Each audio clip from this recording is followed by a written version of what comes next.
Por quê? Essa é uma pergunta que muitos fazem, né? Muitos geralmente fazem essa pergunta: por que, Senhor, isso? Por que, Senhor, aquilo? É um questionamento que não falta, né? Bom dia, paz do Senhor. Mais uma vez estamos aqui reunidos para poder refletir um pouco na palavra do Senhor, ouvir um pouco da palavra do Senhor para nos enchermos desta palavra. Renato, mas que tanta palavra, para nos encher da palavra.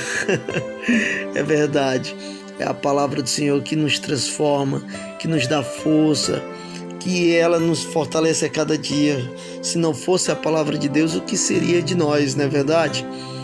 E em Tiago, capítulo 1, versículo 2 e 3, a palavra do Senhor diz assim: meus irmãos, tende grande gozo quando cairdes em várias tentações, sabendo que a prova da vossa fé produz a paciência.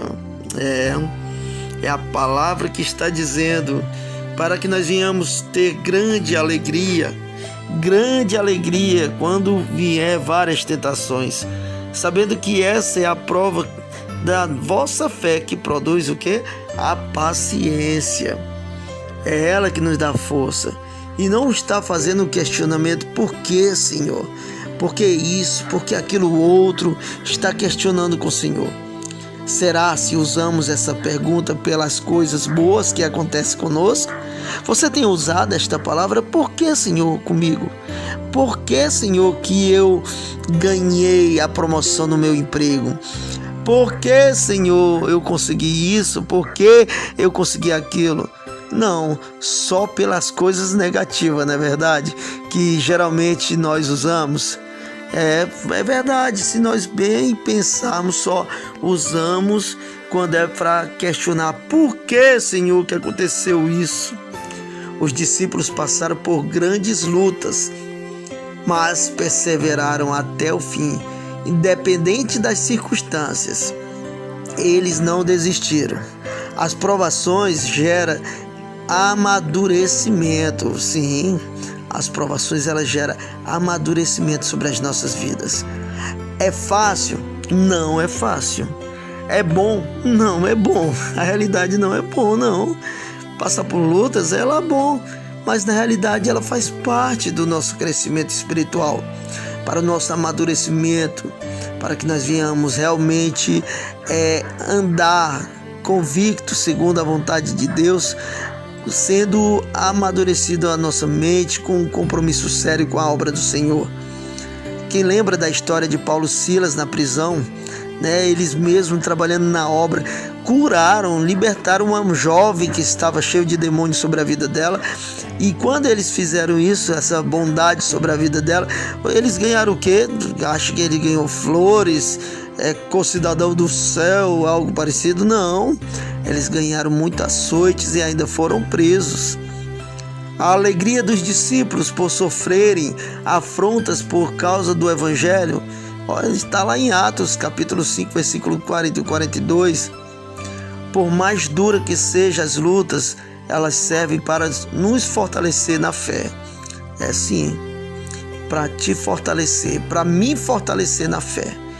Quanto mais profunda é a raiz, quanto maior, pensa bem, quanto mais, estou repetindo, quanto mais profunda é a raiz, pode vir a tempestade que vier, mas essa árvore que tem a raiz profunda, ela não será abalada, não será. Por isso que a gente, que se tiver realmente com a raiz profunda na palavra, se apegando com Deus, aprofunde mais as suas raízes através da leitura da palavra, na oração, se firmando cada vez mais na rocha que é Cristo Jesus, o nosso Senhor. E quando vier as lutas, as tempestades diante de mim, diante de você, olha, pode até balançar um pouco, mas nós não seremos, não sei se a palavra é essa, mas nós não vamos ser abalados. Para que um dia eu e você venhamos desfrutar da promessa de nosso Senhor Jesus Cristo, que Ele tem preparado para cada um de nós. Vocês lembram o que está escrito na palavra em 1 Coríntios capítulo 2? Mas como está escrito, quantas vezes nós já ouvimos, só repetindo aqui, quantas vezes nós já ouvimos em pregações, na leitura, através do rádio ou mesmo no YouTube, essa palavra tão maravilhosa, 1 Coríntios capítulo 2, versículo 9, mas como está escrito, as coisas que os olhos não viu e o ouvido não ouviu e não subiu ao coração do homem, são as que Deus preparou para os que o amam. Amém? Não te preocupa. A palavra também diz, o choro pode durar uma noite, mas a alegria, ela vem pela manhã. Renato, é verdade, da noite para o dia, no tempo de Deus, a alegria virá sobre a tua vida, porque a nossa alegria está no Senhor. Ele é que nos fortalece, Ele que nos dá força. A palavra mesmo diz que o Senhor é o nosso pastor, é o teu pastor, e em nada Ele nos faltará. Mesmo no meio das lutas, Ele está conosco. Lembra também o que diz a palavra, que a gente pode passar pelo vale da sombra da morte, e nós não vamos temer, porque o Senhor está conosco. O Senhor está contigo, meu querido. O Senhor está contigo, minha querida.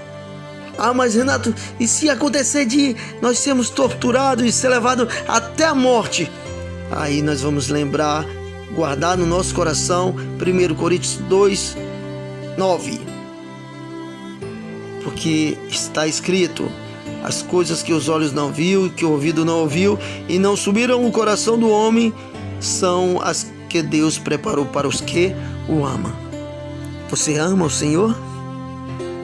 Então, se você ama, você vai desfrutar daquilo que Ele tem preparado para você. E todos quanto professam o nome do Senhor Jesus Cristo. Senhor Deus, Pai querido, Pai amado, mais uma vez queremos Te agradecer pela Tua presença sobre as nossas vidas, pelo mover do Espírito Santo sobre as nossas vidas. Obrigado, Senhor, pela Tua palavra. Obrigado que o Senhor tem nos dado força. Obrigado que o Senhor tem nos dado sabedoria para fazer esta caminhada constante e olhando para o alvo, que é Cristo Jesus, que está diante de nós. Obrigado, Senhor. Mesmo passando pelas lutas que vier diante de nós venhamos crer que ali nós estamos sendo preparados para amadurecer, para se tornar homens e mulheres cheios do Espírito Santo e preparados para um dia desfrutar daquilo que o Senhor tem preparado para nós, que é um dia morar no céu. Obrigado, Pai. Obrigado, Senhor. Em nome de Jesus Cristo. Amém. Amém, irmãos. Deus abençoe a sua vida, como eu sempre gosto de abençoar. Deus abençoe a sua mãe, seu pai, seus irmãos, toda a sua família, toda a sua parentela, e até os seus vizinhos venham ser contagiados com esta maravilha que é estar na presença do Senhor. Deus te abençoe.